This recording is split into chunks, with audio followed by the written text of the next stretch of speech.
Cullen live in 1 minute.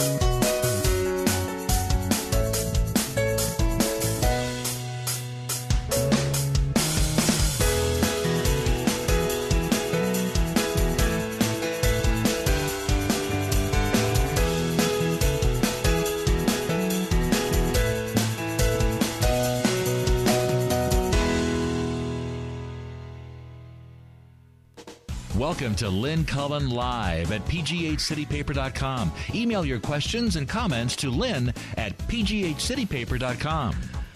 Woo!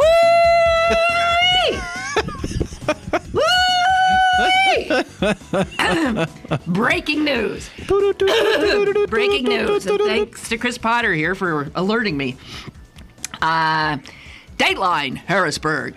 A Pennsylvania judge has found the state's voter ID law unconstitutional.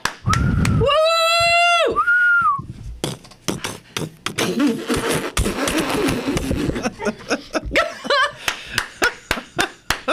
All right. And a thank you to the ACLU, because they're the ones who brought it to court. Thank you to Vic Volchek and all those other wonderful folks at the ACLU.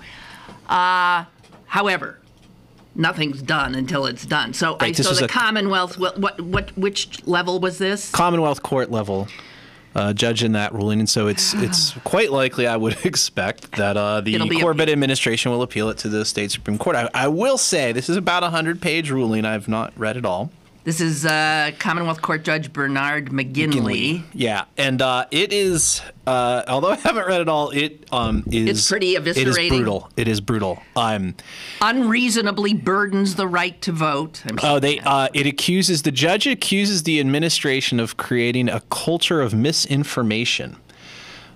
Because folks remember that as implementation went through, they kept changing, kind of moving the goalposts and changing, these requirements, and they would send out mailings saying do this, that, or the other, and then the requirements would change. And he also, another sort of key part of this is, folks may also remember that part of the solution the administration came up with was this Department of State easier to get ID. And what the judge said the law, and I'm not surprised that this came up because this was a concern from the outset. The law the law as written did not give you the right to do this special Department of State ID.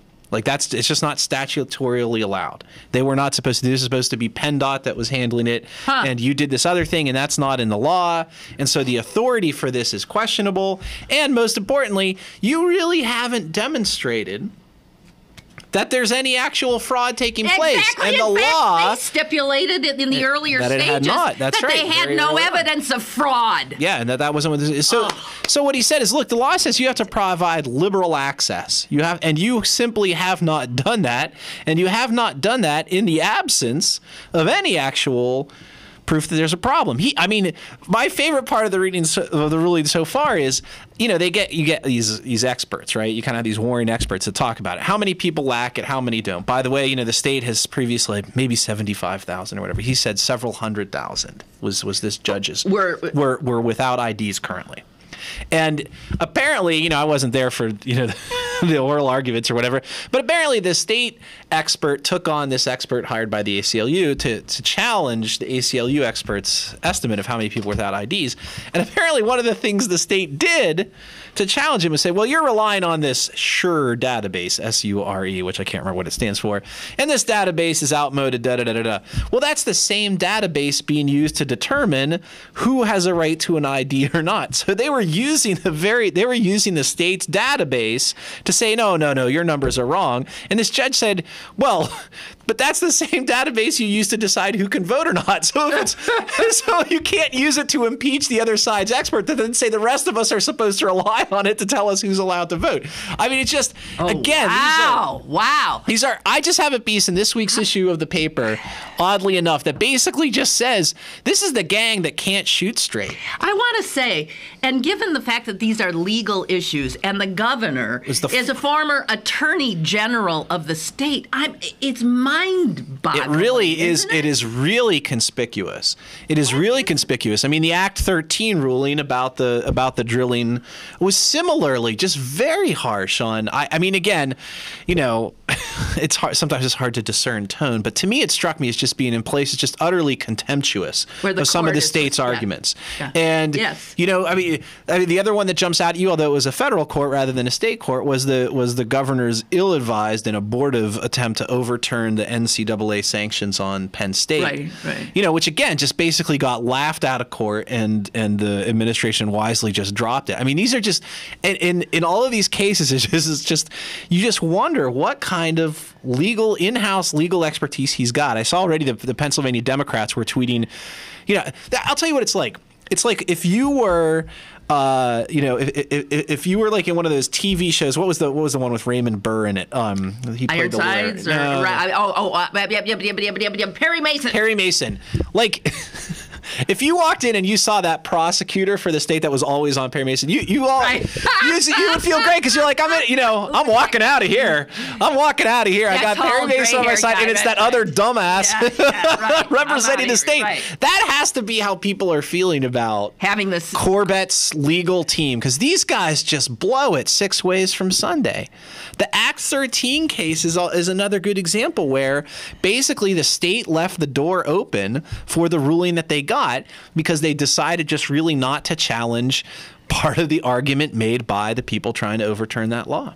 They just basically ignored the issues, and the court said, you basically have not sought a waiver from these issues, so we're going to rule on them, and the ruling is not going to go your way. And now the state's in a position of, trying to argue after, let us have a do-over or whatever. It's not going to happen there. It's hard to see based on previous Supreme Court rulings, and today's ruling how they get any better result on appeal. This is big, and it's just these guys they are not getting the job done. Not ready for prime time. Yeah. It is really surprising to me how poorly they have fared. Because as you say, he was the attorney general. That's state lawyer. He was the state's top attorney. That was one of his. That was why he was deemed an excellent choice as a candidate and potential governor. Yeah, this is a guy who got things done and knew how. I mean, you want to say in some level that, and I've heard people in the governor's office said this to me. This was not our thing. This came from the legislators. This was one of those Daryl Metcalf specials, which is true.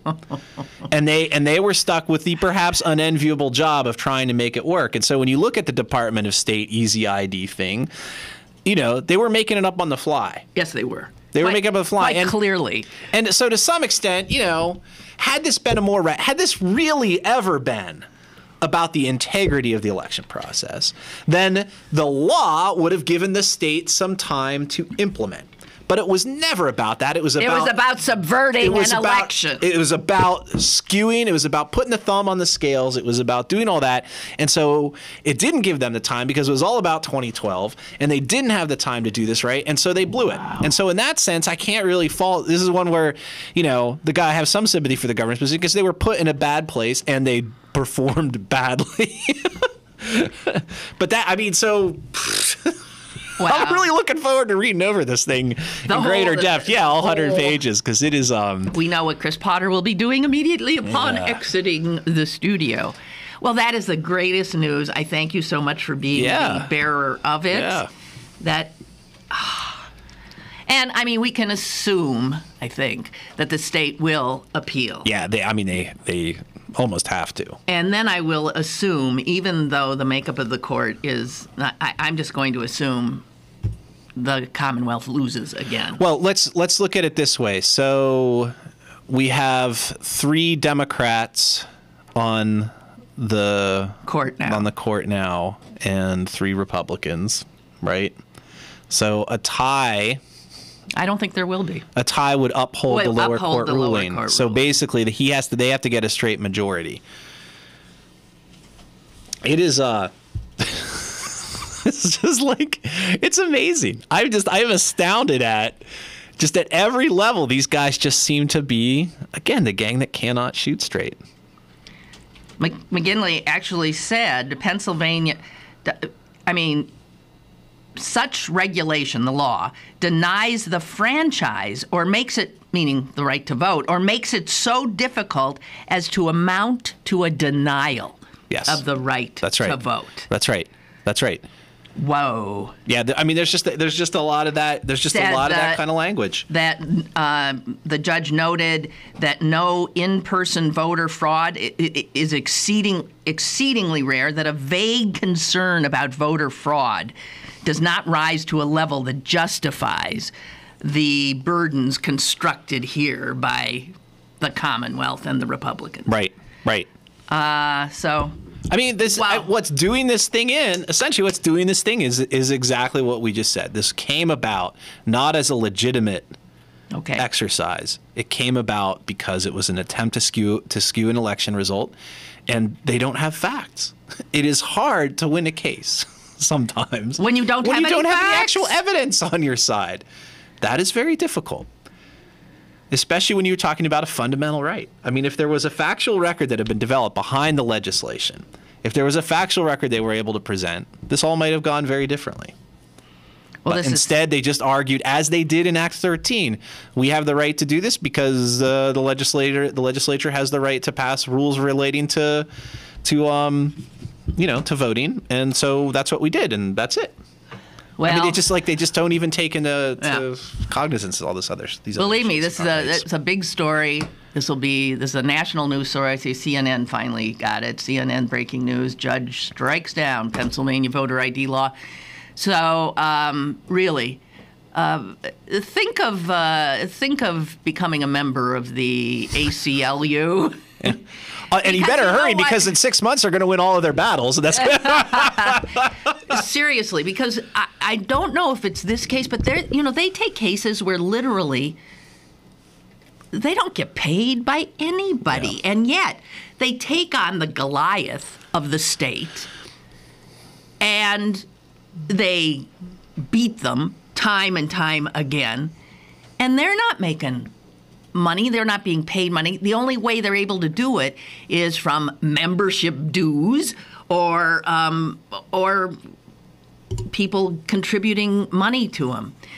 Given the attack on civil liberties in this country, I can't think of a better charitable gift than to the ACLU. Do you want to gloat some more? I just love it. I'm just loving it. God bless you for coming in with that. Of course, there is another big political story breaking, and that is an executive order, essentially. Yeah. Mayor Peduto has put out that will remove Luke Ravenstahl's name from all garbage cans, and will not replace said names with Bill Peduto's name. Right. So Peduto has said, unlike my predecessors, you will not see my name, my smiling face on billboards, on cans, on city vehicles, because that is, I always found that outrageous, frankly, because it's like a campaigning with taxpayer at taxpayer expense. You might be the chief executive of the city, but it ain't your city. Mm-hmm. And I really have, I still can't get over the fact that when I pay, which tax is it I pay, that I actually write the check to John Weinstein. Mm-hmm. That's your real estate tax, I would Real assume. estate property tax? Yeah. Why should I send it to him? I'm serious. Yeah, Weinstein's a good example. He is, because he puts his name on all these things. What is the point of, if you are paying a political entity a tax, you shouldn't be writing on the pay to line. Yeah, usually you would write name. at the city level. You say treasurer, city treasurer, well, or whatever, and you just do that. And I find it amazing. The first time I encountered that, I thought, what? What? That's an example too, like, of it backfiring on you. Do you really want to be the guy you think of that voters think of when they're writing out their tax bill? That's true. That son of a bitch. That is true. That is true. Oh, gosh. Yeah. Well, it'll be, that's, my only sort of concern about that is how much it's going to cost to have somebody go out and unscrew those plaques from the old, the old well, ones it will paint cost over money. them. It will cost money. So why bother? But it will cost money. But there is something kind of like Old Testament about it, just sort of let us wipe his, and then we shall salt his fields. We shall wipe all traces of him and then destroy their shrine to Moloch. Do you see all the scouring wind? All that is necessary to put the editor of the Pittsburgh City paper in a rollicking good humor is I have to say, a Commonwealth Court decision such as, and this could very easily have gone the other way. I've been up since 3:30 this morning because of a certain 35 pounds of human misery that's attached itself to my life. No, I don't think you cannot blame him for it. Oh, I absolutely can blame him. No, you were the first actor. He was not the first actor. Yeah, he didn't ask to be born. He hasn't gotten old enough to tell you that in an angry moment. Anyway, but I'm feeling good now. So. Yes, you are, and I am too. God, wow. Obit of the day. Uh-oh. Okay. Hiroo Onoda. You don't know him. Mm-mm. He was 91. Okay. He was the Japanese soldier who kept fighting until 1970. That island. Oh. He was the Japanese soldier who refused to surrender. He was on some little teeny island, Lubang, in the western Philippines, and he'd been put there all by himself during the war to spy on U.S. forces. And no one ever told him when the war ended. And some people tried to, but he didn't believe them. He refused to believe it, and he eked out a life in the jungle for 3 decades plus. What finally convinced him? They found his the officer who had been his officer, and they got him to go to the island and tell him, relieve him of his duties. Wow. He wouldn't go until he was officially relieved of his duties. Wow. He was persuaded to come out of the jungle in 1974. Yeah. After his former commanding officer traveled to the island to see him and tell him he was released. In his battered old army uniform, which he was still wearing, he handed over his sword and returned to Japan for a hero's welcome. Yeah, I would think so. So then what did he do for the next 30 years? I don't know. Kind of a letdown after that. Woo! He'd have some like serious reentry, you would think. I mean, jeez. Now, did he get paid for all that time? Did they pay him for his service? Is that what you think of when you think of this story? A little bit. By the way, I think what happens to that guy? He's probably, he's old enough that it's, he's not going to be able to like take a job at. So apparently, he moved to Brazil. Yeah. And set up a cattle ranch. Good for him. And he also set up an organization to train young Japanese in the survival skills he had acquired. Yeah, I'll bet. I bet you learn a few things. He's not popular in the Philippines, where the Filipinos say in that time he was personally at war for 30-some years. He killed people. Did he really? Oh, okay, well then that's not funny. I thought he was just all by, like he was the only person on this island. I thought he was the only No, there are guy. other people, Okay. and if he saw ones he didn't like, he killed them, I guess. Anger remained in the Philippines, where he was blamed for multiple killings. Well, so why didn't somebody bring him in then? Or The Filipinos, the Philippine government pardoned him. But Because he thought he was evil. Right. He But was at war. if he was killing people for 30 years, didn't they send? I mean, was he actively being pursued by the Philippine army? You are asking me many more questions than I can answer. Well, I mean, I think it's sort of take it up with the significant. people who did this lousy obit. I don't know.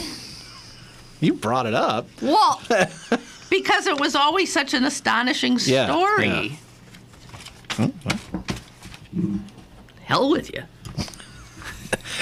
Now we've returned. Reversion to normal here. We have found our balance. Thank God. All right, you guys. By the way, I was too busy woo-hooing to say good morning. It's the 17th of January, and I think we'll take a break, and Chris will continue reading Judge McGinley's blistering decision, and we'll be right back. Email your questions and comments to Lynn at pghcitypaper.com or call Lynn at 412-316-3381. Lynn Cullen Live will return in a moment. Download the brand new CP Haps app and find out what's going on in Pittsburgh. It's the fun and free app that puts the most popular events at your fingertips. Text events to 77948 to download now and register to win a Seven Springs overnight getaway. The CP Haps app, brought to you by Pittsburgh City Paper. The traditional light bulb, a groundbreaking invention in 1879. It's time we switch to longer-lasting Energy Star light bulbs. They're more efficient than the old bulbs, like a text message is more efficient than a carrier pigeon. And they cut down on our energy costs. Because in our own groundbreaking age, we deserve a light bulb that saves us some cash. Saving energy saves you money. Learn more at EnergySavers.gov. Brought to you by the U.S. Department of Energy and the Ad Council. Now, it's back to Lynn Cullen Live at pghcitypaper.com. Okay, we've heard from Anthony, and he says, happy, happy, happy! I woke up miserable, but now me feel more gooder. Oh yeah, Corbett administration is about to make a statement. This should be good. I mean, that's the thing. Like I said, I mean, I wrote this piece this week. It's funny that it just happened because it's just like, we're going to hear for the next several months about how the administration is, kowtowing to the Tea Party and da-da-da-da-da-da, and all that's true, but they're just not very good at it. I mean, right? Really, I mean, they've done more to advance our cause than we have. Well, that's true. No, that is true. Put on this half-assed case about, Act 13, about drilling laws, and now about voter ID, and just the whole thing is just a complete... It'll be amazing to see if anything accomplished during the Corbett administration is left standing by the time the administration leaves Harrisburg. Yeah, I guess they... I mean, unconstitutional this, throw that out here, this isn't right. It's unbelievable. But Lynn... They got all their budgets done on time. Yeah. Like that's it. I mean, like that is the thing. It's just, I mean, I was there at the campaign kickoff, like back in November when they kicked it off, and They're it's just punctual. like, what are they gonna black? I mean, I was sort of curious, like what accomplishments, and basically what it boiled down to is they're punctual. Natural gas, and we haven't raised your taxes.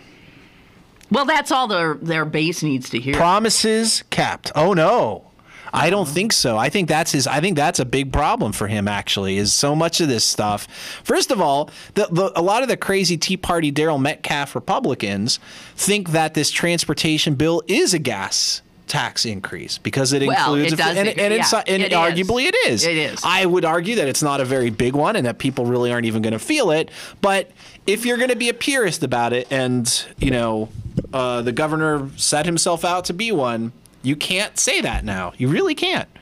So he got his budgets in on time, and what else?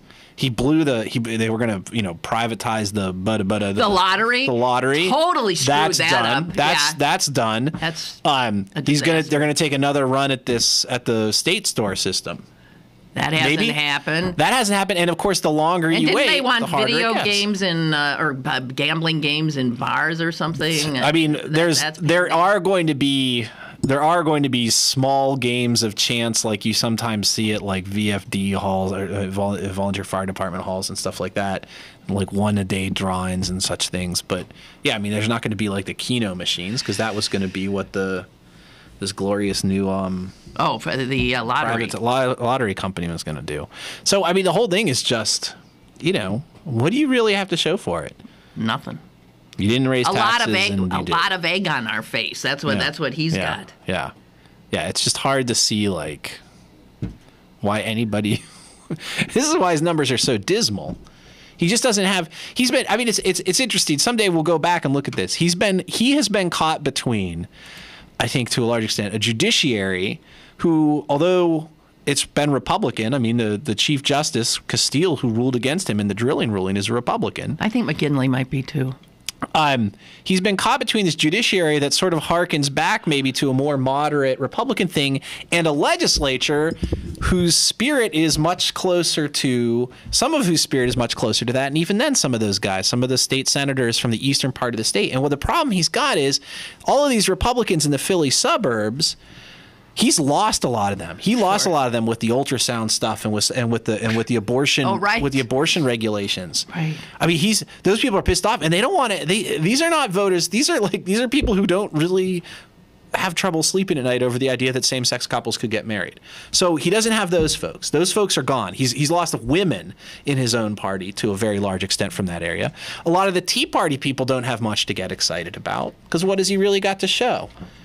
Voter ID has just been a complete running catastrophe. He ain't that great a campaigner either, so how does he possibly win? He never has been, because he had this thing of, he was the silver-haired guy who was sort of above politics. He prosecuted, even his law enforcement credentials at this point because of the Sandusky thing. So he really it's no wonder that he's down at like the 30% or whatever the last poll number was approval rating, because he just hasn't achieved much. That's for sure. He got his budgets done on time when both houses of the legislature are in Republican hands. And amazingly, hasn't gotten much of his agenda through a legislature which his party controls. It really is stunning. But great news for democracy in the Commonwealth today. Yep. That this totally manufactured crisis in voter fraud has been turned away by this judge's ruling. Thank God. How much money is being wasted on these absurd defenses of unconstitutional laws? That's actually a very good question. Jeez. Because they did hire outside counsel for some of this stuff. Oh, man. And not cheaply. Is this the law that the current Attorney General, Kathleen Kane, refused to support? She would not argue this law. Was it this one? No, I think that was it the same-sex marriage one that she has declined to. But no, I don't think she's working this one either. Another obituary. Oh, geez. All right. Dropping like flies. I got two. Okay. Both actors. All right. Both sitcoms. Okay. Haven't heard any of these? Oh, I know the professor from Gilligan's Island. The professor from Gilligan's Island. I don't know who the other one would be. His name was Russell Johnson. He was born in Wilkes-Barre. Huh. And grew up in a school for poor orphan boys in Philadelphia. I just point out that we have two obituaries today, both of whom spent years of their lives on an island. That's right. Yeah. Anyway, so. Yeah. And the next one is a guy named Dave Madden. He was on the Partridge Family.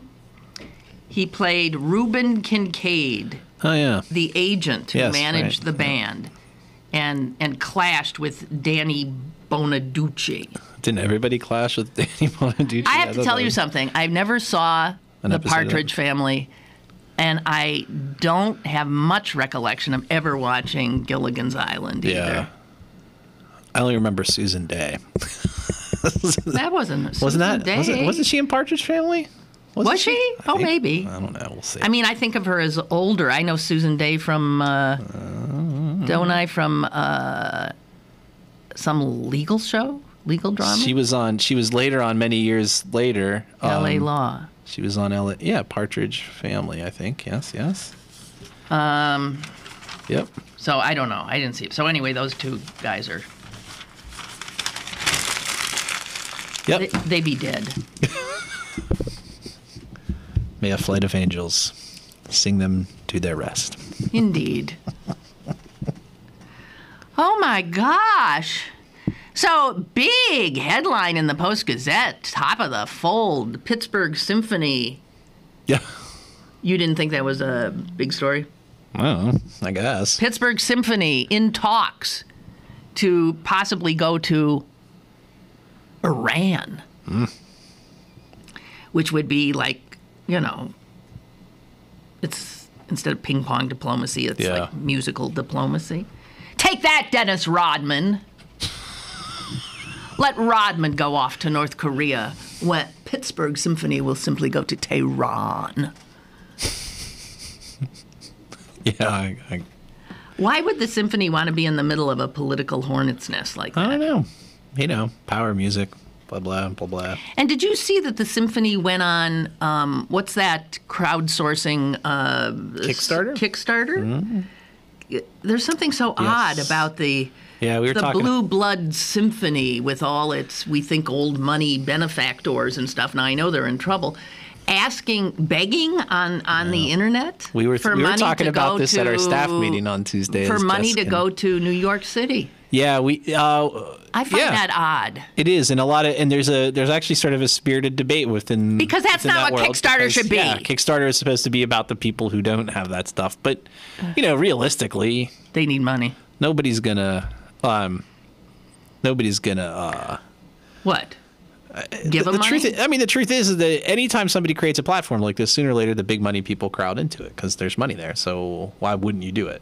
And I guess, I get that it's supposed to be the spirit of blah, blah, blah. But on the other hand, where do you draw the line? So if the symphony doesn't do that, if you say the symphony, it's weird for the symphony to do it, consider Kevin Sousa, the restaurant owner who's going to launch a thing in Braddock, so he has businesses. He is not some, scrappy up and comer or whatever. Well, I guess no one wants to risk their own money anymore for anything. Well, right? You can, obviously people are willing to give you money. Yeah. Why wouldn't you do it?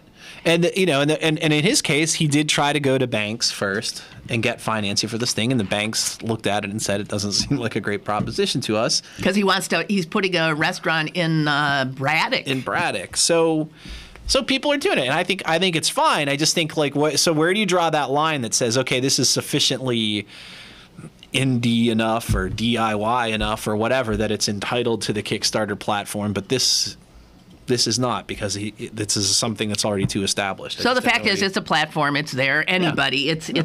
It's free. Stick yourself out there, and if people are, want to, they'll give you money. The real issue, I think, is not so much the platform, but which of these campaigns get the publicity, right?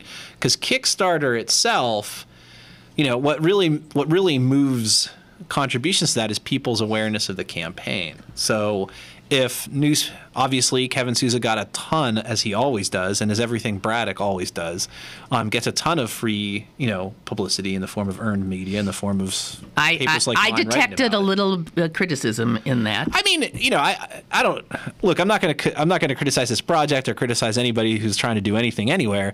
But it has often struck me You're saying he's a darling of the media. If I was living in Rankin.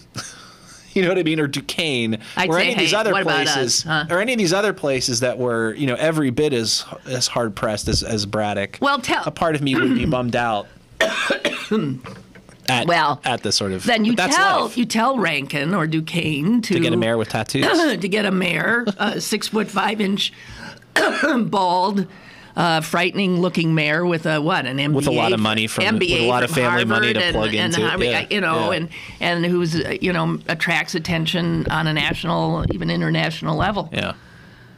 Hey man, it's all about attracting those cameras, It's true, and that's the part that I think is a little dispiriting. Yeah, if you think I got about you. it. Well, but you are somebody. Part of the problem. No, but you're somebody who can elevate. You have, and we're the first people who wrote about John Fetterman. No, about John Fetterman. So well, he was a good story. So, yeah, it was a good story. But now you're enough already, right? Yeah, I'm sort of. I feel that way too. Fetterman. No, he's doing exactly what he should do. Getting as much attention. He has done. He is doing, and it's not his fault or his problem that Duquesne doesn't get. That's right. I mean, there's nothing he can do about it.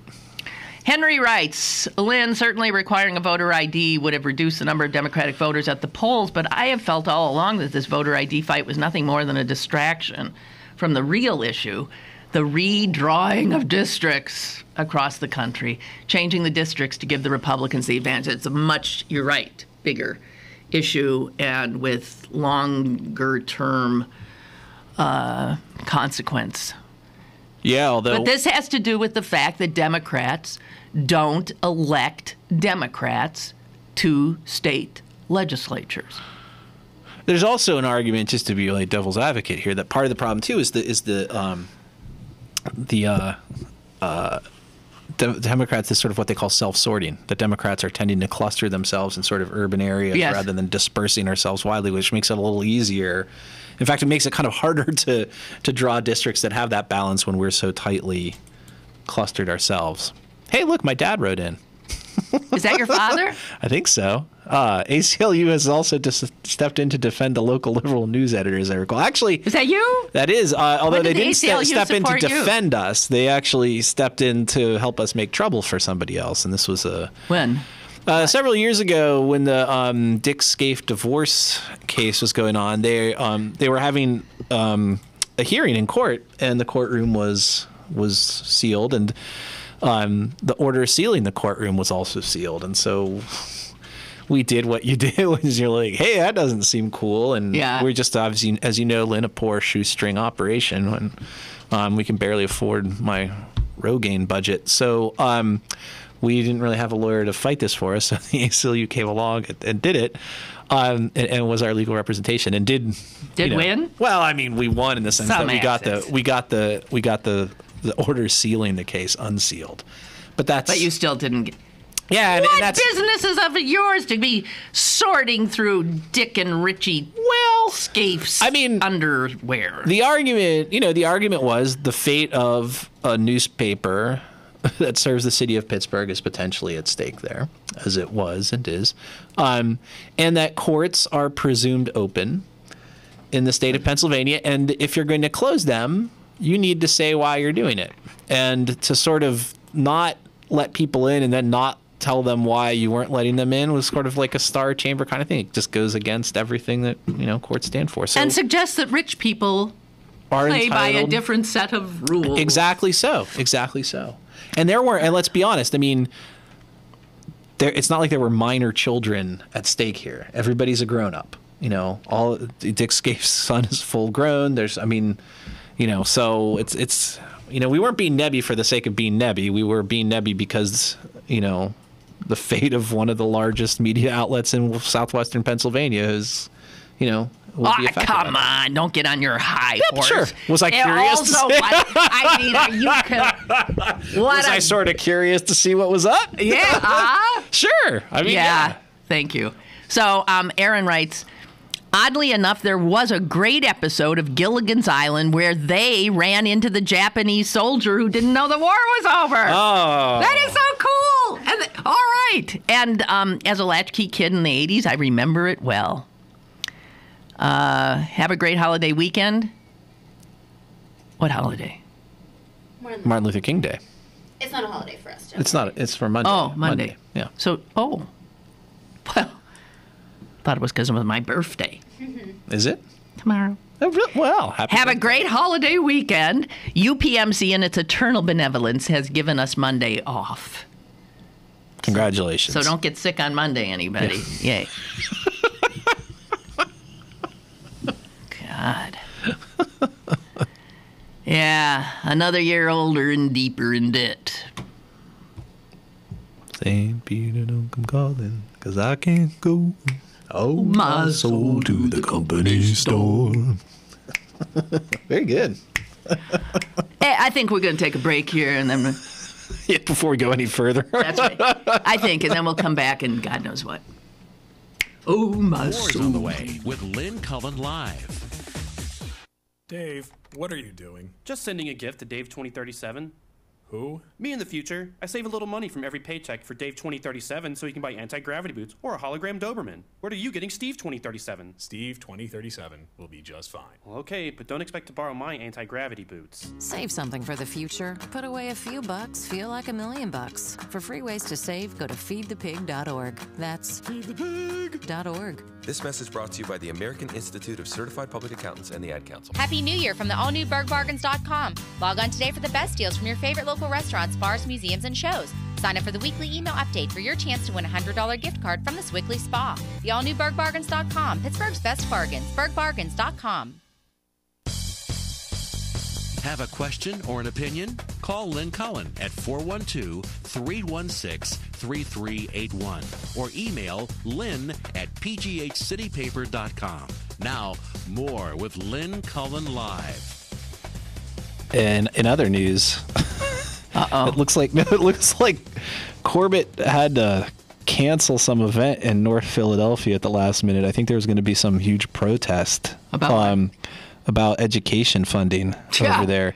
You know, I mean, everybody has this gripe, but Philadelphia, I think, has it's just beyond. It's what like we their could even public imagine school. out here. They have, the state has attempted to destroy, it seems to me. I mean, the Philadelphia school system, but they do have gazillions of dollars to build a huge new prison right outside. So we won't educate all those kids. We'll just jail them. Right. It is so despicable.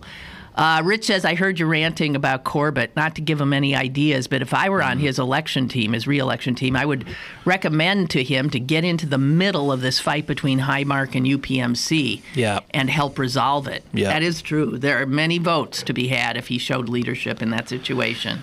The problem he's got is his department, his insurance department, has already sort of sided with one of them. I mean, you know, if you go and you look at the actual, this is one of the things that UPMC says in its ads that's actually true. When the insurance department allowed Highmark to create the Allegheny Health Network, right, which is the whole umbrella for these things, you know, it talked about sort of the financial assumptions in that plan, and you know, I mean.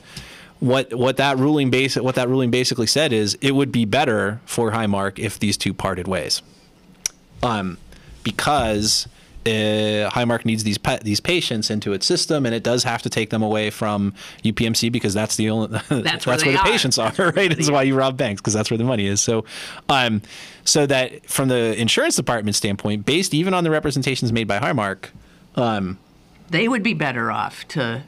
Yeah, people don't fully appreciate this. This is the part of the UPMC argument that they're making that actually does have some legitimacy to it. There's absolutely no question that Highmark and Allegheny Health Network do need to take patients away from UPMC and funnel them into their system. There's no doubt about that.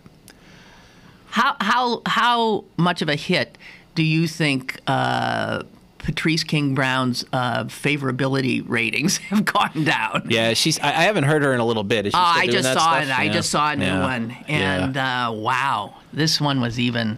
I mean, she's there. And, well, her husband is a doctor. Yeah, at UPMC. Yeah, well, obviously, but so what? Yeah. And quite clearly, they think it's a coup because she was a much loved. But people see through that in a hurry.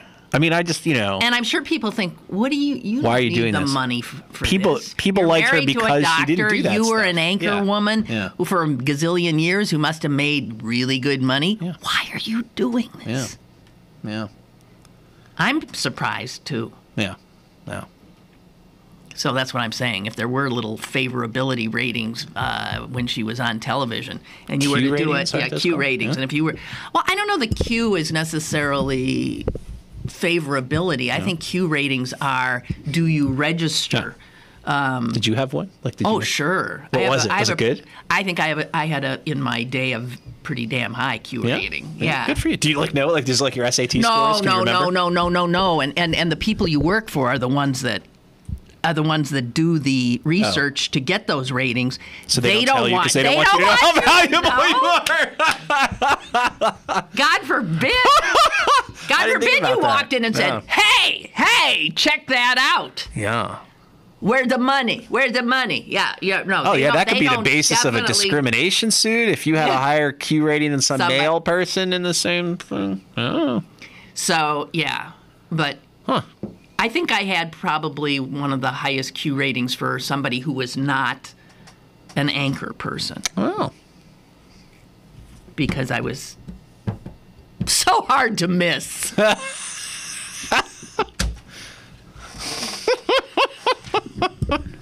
Back in the day.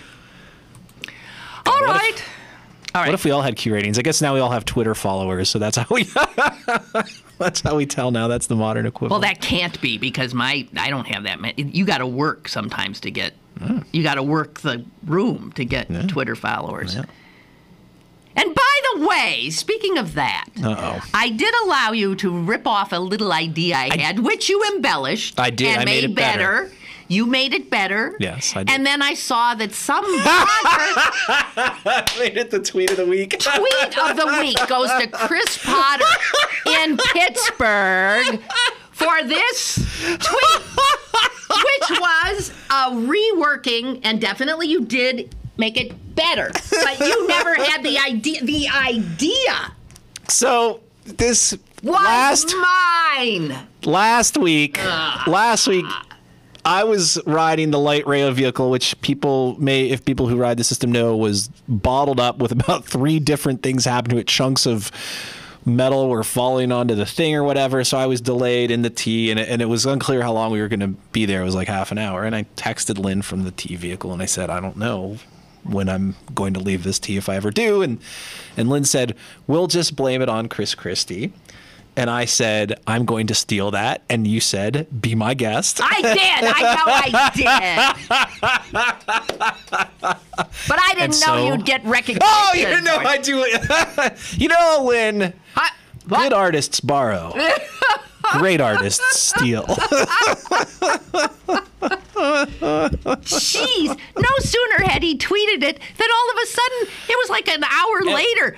Tweet of the week. Who was the guy who made the tweet of the week? That's the Politics PA website, which is that's actually a woman, I think, who's running that Twitter account now. But yeah. And what I wrote is lots of delays on the T this morning, and now that I think about it, Bill Peduto didn't endorse Chris Christie either. Yeah, so, that's. Yes. I mean, obviously that's what I was getting at. No, sure, but I hadn't. No. Well, I was not at the time stuck on the T where I could have the time to. Behind every great man, Lynn, is a stolen tweet from an old woman. I know. Once you're an old woman of a certain age, and I'm even older than I used to be, the fact of the matter is you're just discounted. Oh, that's not true. PJ writes, this is no joke. I have been in Dick Scaife's bedroom.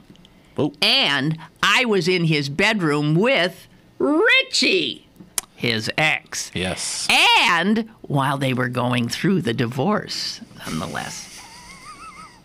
They like chucking stuff at each other? Well, I don't know. PJ was that because PJ's an artist. Maybe he was hanging an effigy of Dick in the over the marital bed. I don't know. I just hope he didn't come between anybody and that dog. Beauregard or whatever. Remember that? Right, there was something about she knocked over the 80-year-old butler or whatever. Take the dog. And then there was a story. Well, I don't know if that story was even true about the sign he put up on his lawn. What? This is apocryphal. I can't say whether it's true or not. Oh, but this is in the Shady Side, their Shady Side place where she had taken the dog, and supposedly, this is almost too good to be true. Supposedly, he put a sign in his lawn that said "Missing." One wife and dog, reward for return of dog. I hope that's true. I hope that's true. That's the example of a story that's so good that you don't even want to check it out. I know. No, we just want to. I just want to circulate it on the internet. Right. And the truth be damned. He to me would be, of all the people who I would have loved to have had lunch with at some point. Well, you still could. Right. He's alive. He's apparently not well. Not quite in going his right. out a lot. Oh, he's sick. Yeah, I think that's what I've been hearing. Yeah. Oh, okay.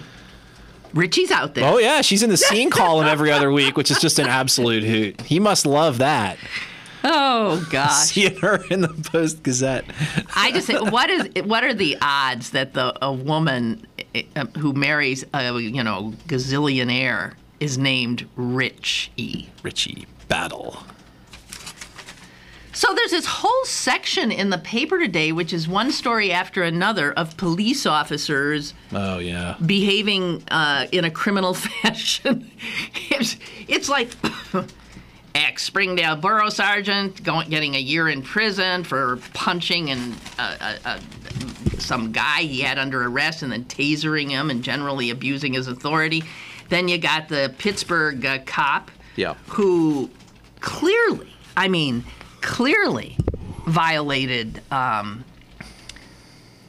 it's all pretty kinds hard of to justify laws. I mean, there's no way. This is the Dennis Johnson, the teacher who was at the Homewood community meeting when the officer Gromick, I think, right, buzzed by him. Yeah, buzzed by him in his car, and the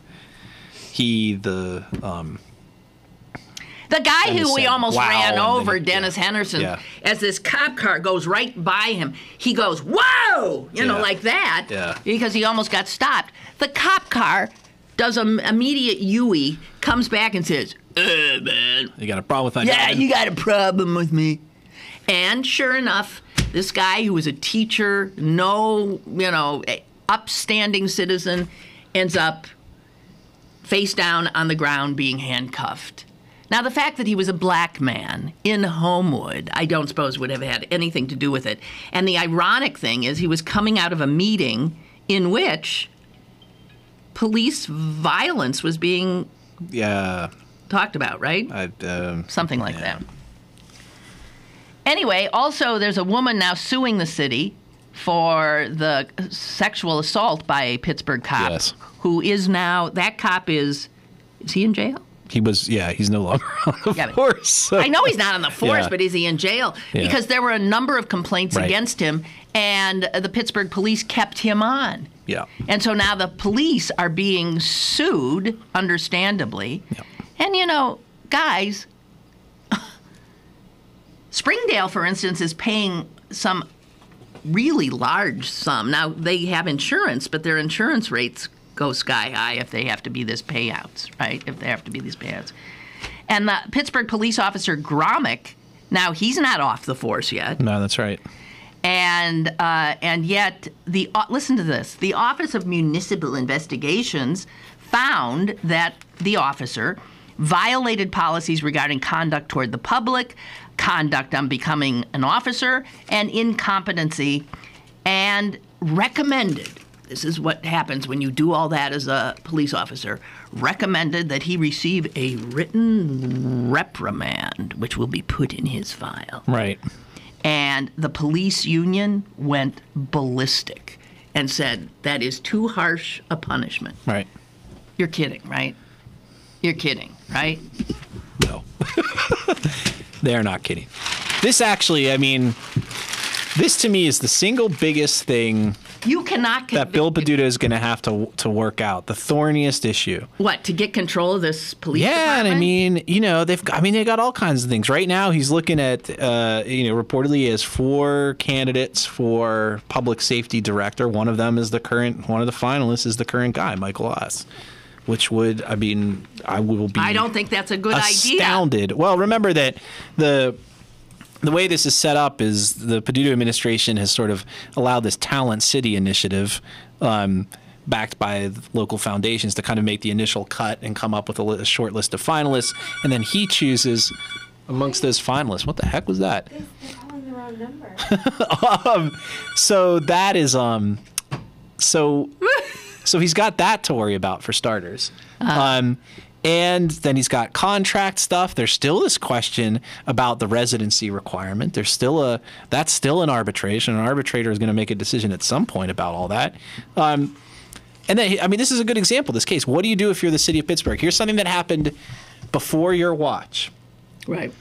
So now what do? Do you defend the conduct of your predecessor, or do you try to settle and just expose yourself to liability? I mean, there's perils either way, right? It's pretty hard to just politically. You don't look good defending that stuff, but you arguably could have a fiduciary responsibility to try and defend yourself from an adverse judgment. So that is the kind of thorny stuff that you inherit when you become the mayor. This stuff about garbage cans, I mean, whatever, good. This is the easy stuff. That's right. This is the easy stuff. The hard stuff is yet to come. Yeah. But speaking of cops behaving badly. Sure. And how cities are willing to eat a lot of money to allow them to keep behaving badly. Yeah. Do you recall that there was a Republican National Convention in New York City in 2004? No. Is that where it was? I knew they had one, right? I mean, it was in New York? In 2004, okay. Madison Square Garden. Yeah. And the cops there pretty much threw a dragnet over a whole bunch of, literally a net over a whole bunch of people who were peaceably assembled. Yeah. Peaceably assembled. And they swept up demonstrators, bystanders, journalists, reporters, photographers, who knows what. The city this week agreed to pay nearly $18 million. Yeah. And guess what? Every one of the people who was rounded up in that manner and stuck in some holding pen on Pier 57, which was, at the time they were there, called the Guantanamo on the Hudson. Each one of those people who were held at Guantanamo on the Hudson for no reason at all will be receiving $6,400. Yeah. That ain't bad. I'd let them round me up for a little while for $6,400. Wouldn't you? The settlement comes on top of about $16 million already spent on legal fees. See, here's the thing. And $2 million to settle more than 100 earlier claims.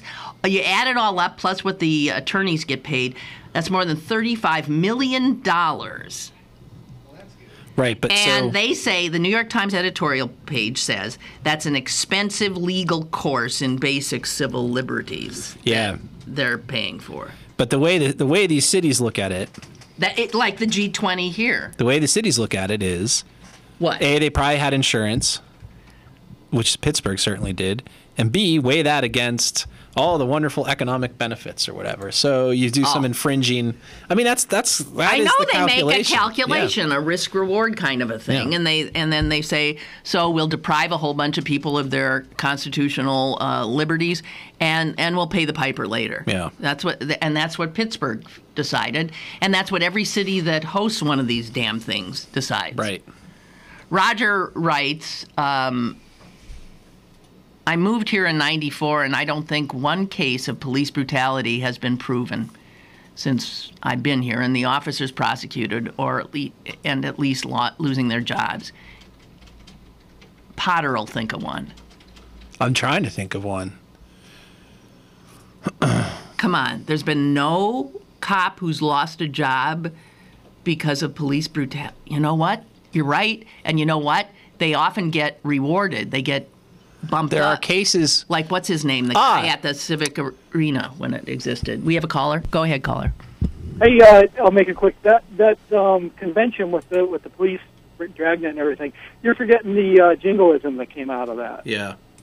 The what? The free speech zone. Yes. Oh, right. They were... They put them behind chain link fences. Okay, guys, have a good weekend. Yeah, you the too. Free speech zone, one of the great Orwellian constructs of the... Free speech zone, a pen new with millennium. cyclone, fencing. There was... Now, there was the case, and this wasn't a City of Pittsburgh officer, but it was that housing officer, City Housing Authority officer, who shot the guy in the Armstrong Tunnel.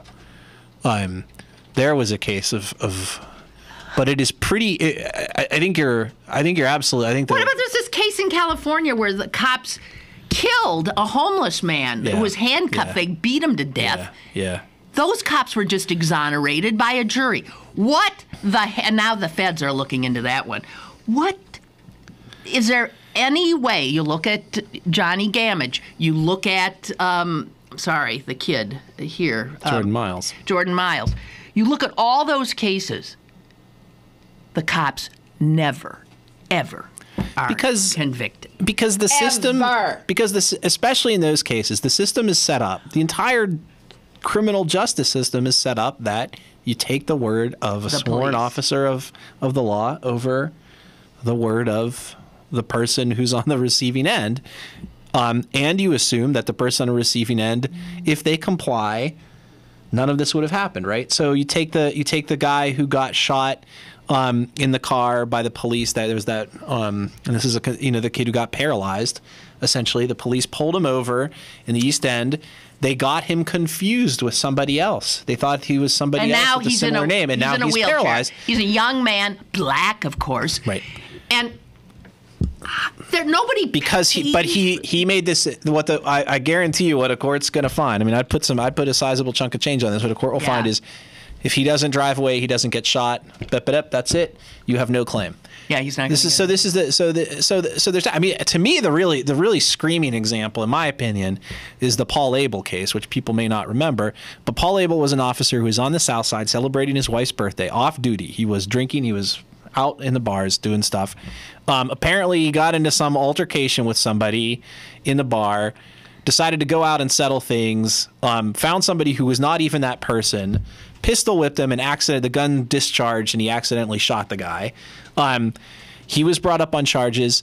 He was, I think, removed from the force. Then the illustrious Judge Jeffrey Manning, I believe it was, said, "It's not my job to police the police. Even when you're off duty, you never really stop being a police officer. And you were legitimately trying to, enforce the peace, right?" So I'm tossing these charges out. Once the charges were tossed out, arbitration. He goes through arbitration. He gets his job back. Now that to me says, if a system is not set up to deal with that situation, I don't know how any of these other things are ever going to be resolved. It's just it does not. But that kind of thing begets more police brutality and misconduct. Because if they feel they can get away with it. They know they can get it. They don't feel, they know they can get away with it. It's unbelievable. I mean, the problem is the system doesn't really, obviously the vast majority of police officers, and this has been proven time and time again, when you look at the number of citizen complaints against officers, the vast majority of officers. There's a handful of officers that they're all directed at. And so the problem is the system, right, but the problem is the system can't intelligently discern between the one and the other. So the entire department ends up suffering. And that to me is the issue. I think you're always going to have cases where people feel they have been unjustly done by the police. And there may be some cases where that is true and the system just won't pick them up because we have to have a justice system that puts a premium on an officer's word because otherwise, where are we, right? So in a situation where there are no witnesses, but there's got to be some kind of way where you can take those officers who have 10, 15, 20, 25 citizen complaints against them, who have had lawsuits filed against them successfully, and they're still on the force. There has to be some way of dealing with that situation. It shouldn't be all that difficult. And that to me is going to be the big challenge for Bill Peduto, one of the top challenges he's going to face. Because I am old enough and have been here long enough to remember what it was like before the federal consent decree on Tom Murphy's watch. And Tom Murphy didn't ask for that stuff either. I don't know that it was worse. You look at the complaints, and it's the same kind of stuff. People, and not just blacks. When I was at the old in Pittsburgh, we did a story on a guy named William Antitis, I think his name was, who was a white guy who basically got accosted by police. Nothing, had some of his teeth punched out. And again, not just a situation where people from all kinds of backgrounds had these things and just felt the force had gone completely off the hook. Well, I want to say that our time is up, and I want to hope that all of you have a better day than Governor Corbett, because he's having a miserable day in every way, shape, and form. So yes, have a great weekend, and I'll be here on Martin Luther King Day. Good. Well, I hope. Well, why wouldn't I be? I hope you make it educational. Hadn't occurred to me, but I guess I could. For a change. All right, we're done. 4802 tonight if you want to see me again.